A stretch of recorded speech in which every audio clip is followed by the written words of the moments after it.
அவர் பாடியை bullet தோட்டாவுக்கு Tata company தான் பையா பணம் சம்பாதிக்கிறார். ஆனா அவருடைய சட்ட பையில பைசா பணத்தை பேங்க்ல 1987 அவர் இறந்து மறைந்த பின் 38 வருஷம் ஆகுது. ஆனா இன்னும் அந்த ரசிகர் ரீசிக்கல இருக்கிறார். எப்படி உருவாகுதுன்னு தெரியல.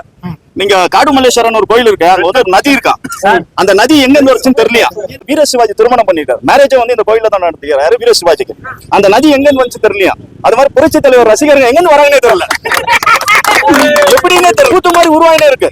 நான் பார்த்த உலக சுற்றம்பாலிவனுக்கு பார்த்த ரசிகர்களே வேற, அடிமை பெண்ணுக்கு பார்த்த ரசிகர்களே வேற, இப்ப இதே கணிக்கு பார்க்க போற ரசிகர்களே வேற. எத்தனை விதமான ரசிகர்கள் அவர் உருவாக்கிறாருன்னா அந்த தலைவனுக்கு பாதம் தொட்டு நன்றி வணக்கம். குடியிருப்பு, கல்வி, மருத்துவ வசதிகள் போன்ற செலவு போக மீதி உள்ள லாபத்தை நாம் அனைவரும் சமமாக பகிர்ந்து கொள்வோம் என்பதை மகிழ்ச்சியுடன்